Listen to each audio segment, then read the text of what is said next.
అందరికీ షలో ప్రార్థన.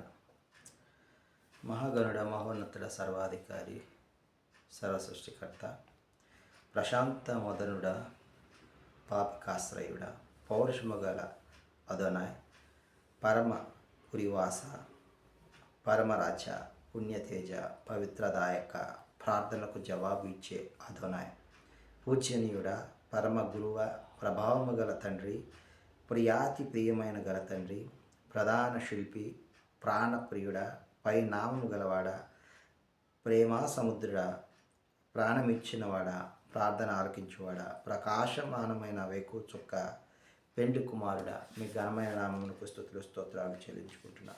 తండ్రి, ఉదయకాల సమయంలో తండ్రి మీరు మాతో మాట్లాడడానికి మమ్మల్ని సజీవుల లెక్కలో ఉంచి మీ యొక్క జ్ఞానాన్ని, మీ యొక్క మాటలను మాకు తెలియజేస్తూ ఉన్న విధానం బట్టి మీకు స్తుతులు స్తోత్రాలు చెల్లించుకుంటున్నాం.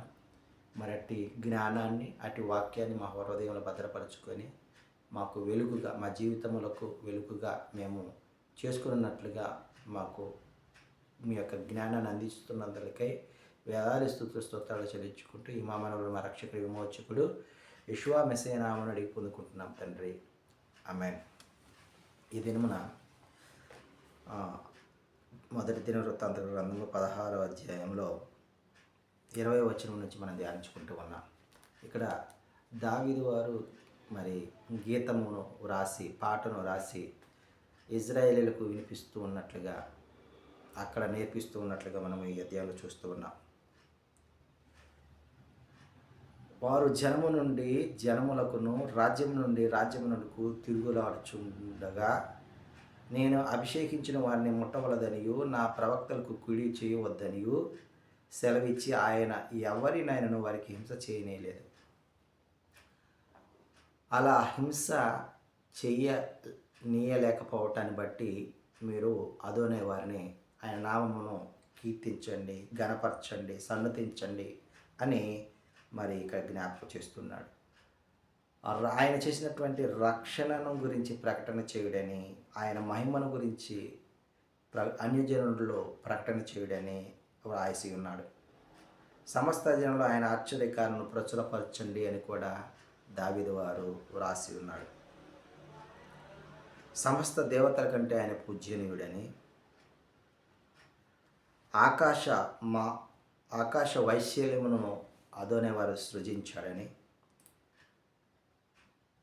బలమును సంతోషమును ఆయన వద్ద ఉన్నాయని, కాబట్టి అదోనే వారిని ఆయన నామమును సన్నతించమని వ్రాస్తూ ఉన్నాడు. నైవేద్యములు చేతపుచ్చుకొని ఆయన సన్నిధిని చేరి పరిశుద్ధ అలంకరములకు ఆభరణము ధరించుకోనమని కూడా వ్రాస్తూ ఉన్నాడు. భూలోకము కదలకుండినప్పుడు అప్పుడు అది స్థిరపరచబడునని కూడా తెలియజేస్తూ ఉన్నాడు. అంతమాదే కాదు, భూజనులకు తీర్పు తీర్చుటకై యావే వేంచేయుచున్నాడు అని కూడా రాస్తూ ఉన్నాడు. అన్యజనుల వశములో నుండి మిమ్మల్ని విడిపింపును అని ఆయన బతిమాలుకోనండి. ఆ తర్వాత ఆయన యుగయుగములు స్తోత్రము చెల్లునుగాక, కలుగునుగాక అని మరి వ్రాస్తూ ఉన్నాడు. ఆ తర్వాత గిమియోలో ఉన్నత స్థలమునున్న అదోనే వారి మరి గుడారం మీదను, అచ్చటి బలిపీఠం మీదను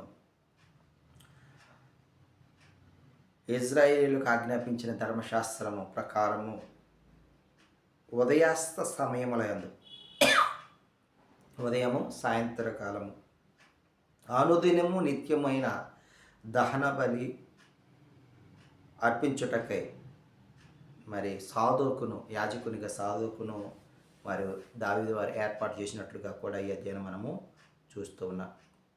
ఈ విధముగా కొత్త గీతము పాడి వాయిద్యములతో వినిపిస్తూ అది అయిపోయిన తర్వాత దావీదు వారు తన ఇంటి వారిని ఆశీర్వదించడానికి, దీవించడానికి వారి వద్దకు వెళ్ళినట్లుగా మనము ఈ అధ్యాయంలో చూస్తూ ఉన్నాం. ఈ విధముగా అదోనే వారికి దావీదు వారు మొదటగా ఈ పాటను రాసినట్లుగా మొదటి దినవృత్తాంతాలు 16 గ్రంథంలో వ్రాయబడి ఉన్నది. ఆమె